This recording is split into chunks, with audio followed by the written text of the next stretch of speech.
Have you ever wondered why corruption in politics seems to be a never-ending cycle? It's a question that has perplexed many, from the average citizen to the most seasoned political analysts. Today we're delving into the roots of corruption, shedding light on its beginnings and the mechanisms that allow it to persist. Corruption, in its simplest form, is the abuse of power for personal gain.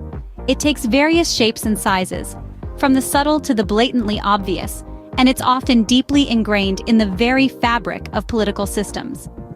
Let's consider a few forms of corruption to get a clearer picture. First, we have bribery, an exchange of money, goods, or influence to sway decisions or actions. Picture a politician accepting a hefty sum to push a particular policy that favors a corporation. It's a classic case, and unfortunately, it's all too common. Next, there's nepotism, where favoritism is shown to family members or close friends, often in the form of jobs or preferential treatment. It's less tangible than bribery, but equally damaging. The best person for the job can get overlooked while positions of power become family heirlooms, passed down from generation to generation. Then there's embezzlement, where those in power misappropriate funds for their personal use. This is corruption at its most brazen, with public resources siphoned off for private benefit. These forms of corruption often start on a small scale, perhaps with a minor favor or a small sum of money. But like a snowball rolling down a hill, they gather momentum and size, growing over time into a much larger issue. It's a complex and multifaceted problem, with roots that often lie in societal norms, a lack of accountability, and gaps in the legal and institutional framework. Cutting off corruption at its root requires a comprehensive strategy that addresses these underlying causes. But how does this relate to our topic today? Well, it sets the stage for understanding the particular case of political corruption in Pakistan.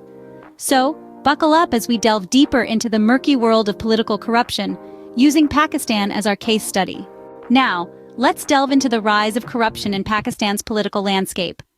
Corruption in Pakistan is not a recent phenomenon. It has roots dating back to the early years of the country's independence.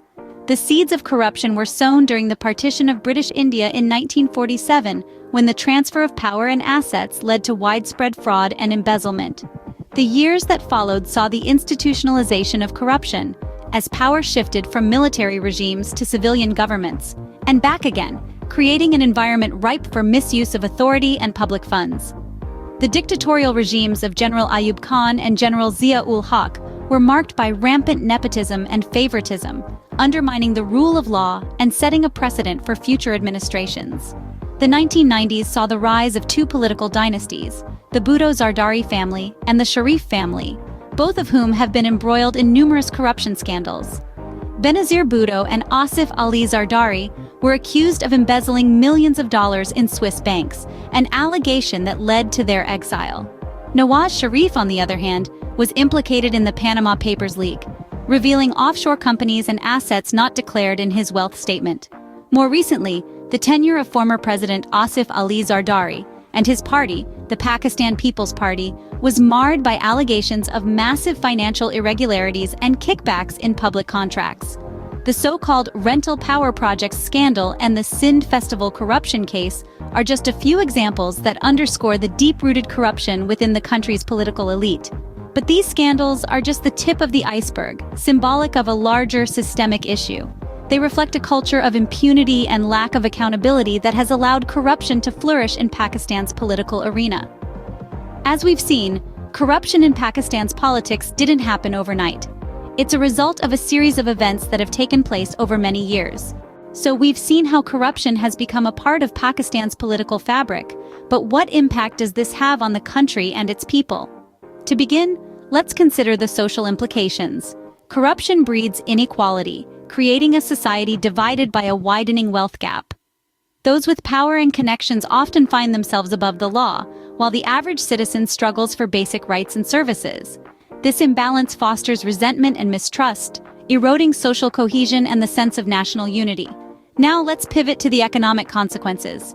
Corruption hampers economic development by creating an unstable business environment. Investors, both domestic and international, hesitate to commit their capital in a system where bribery and nepotism can override merit and fair competition. This results in lost opportunities, stunted growth, and a stagnant economy.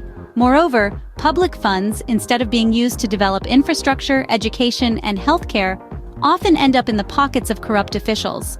This drains the nation's resources and leaves the majority of the population underserved, leading to poor quality of life and a cycle of poverty that's hard to break. Politically, corruption undermines the democratic foundations of the state. It breeds cynicism among the electorate, who often feel their votes don't count in a system rigged by bribery and manipulation. This disenfranchisement can lead to a lack of participation in the political process, leaving the field open for corrupt individuals to consolidate their power. In daily life, corruption is a harsh reality for many Pakistanis. It's in the bribes demanded by officials for services that should be free, in the jobs given to relatives over more qualified candidates, and in the justice that is often reserved for those who can afford to pay for it. Clearly, the effects of corruption are far-reaching and devastating. But what's being done to combat this problem? We'll delve into that in our next scene. Stay tuned as we explore the fight against corruption in Pakistan. Despite the grim picture we've painted so far, there are efforts being made to fight corruption in Pakistan. The battle against corruption is a winding road, and the country has taken several measures to tackle this major issue. It's a story of resilience and determination, fueled by the desire for a transparent and accountable society. Firstly, let's talk about the legal reforms. In recent years, Pakistan has striven to strengthen its legislative framework to fight corruption. The National Accountability Ordinance, for instance, provides the legal backbone for the investigation and prosecution of cases related to corruption. It's one of the key tools used by the government to hold corrupt individuals accountable. Moreover, the government has established dedicated anti-corruption institutions. The National Accountability Bureau, or NAB, as it's more commonly known, is the apex anti-corruption organization in Pakistan. Its work is pivotal in investigating corruption cases and bringing the perpetrators to justice. Over the past few years, NAB has recovered billions of rupees worth of assets from corrupt individuals. In addition to government-led initiatives, civil society organizations are playing an increasingly important role in the fight against corruption. Through advocacy work, they raise awareness about the harmful effects of corruption and the importance of transparency and accountability. One such organization is Transparency International Pakistan, which has been instrumental in promoting good governance and reducing corruption.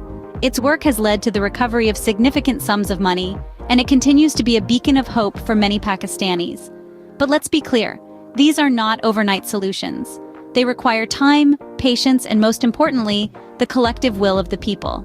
There have been notable successes, but there are still many challenges to overcome. And so, while these efforts are commendable, the fight against corruption is far from over. Each step forward is a victory, but the journey towards a corruption-free Pakistan is still ongoing. It's a fight that demands the continuous efforts of every citizen, every day, until the day when corruption is nothing more than a dark chapter in the country's history. So, what does the future hold for corruption in Pakistan? Can the cycle be broken? As we look forward, the reality is that the road ahead is fraught with uncertainty. The future of corruption in Pakistan is not set in stone and can take many different paths, depending on a multitude of factors. Let's consider some potential scenarios. First, the optimistic perspective. Suppose the current anti-corruption campaigns gain momentum, and the government continues to prioritize transparency and accountability. In that case, we could witness a significant decline in corruption. This would involve rigorous law enforcement, strict punishment for corrupt officials, and a cultural shift where corruption is no longer tolerated. The result? A stronger, more prosperous Pakistan where the people's trust in the government is restored. Now let's consider the less optimistic view. If anti-corruption efforts wane, or if they fail to address the root causes of the problem, corruption could continue to flourish. This scenario could see an unfortunate cycle where corruption becomes even more entrenched in the political system, leading to increased public disillusionment and potentially even instability. But it's important to remember that the future is not predetermined. It is shaped by the actions we take today. The fight against corruption is a marathon, not a sprint. It requires unyielding dedication, steadfast vigilance, and a collective commitment to promoting transparency and accountability at all levels of government. In the end, the future of corruption in Pakistan hinges on the choices the country makes. It's about more than just politics. It's about the kind of society Pakistan wants to be. A society where corruption is the norm, or one where integrity and honesty are valued above all else. The future of corruption in Pakistan is uncertain, but one thing is clear: the fight against corruption must continue, for the sake of the country and its people.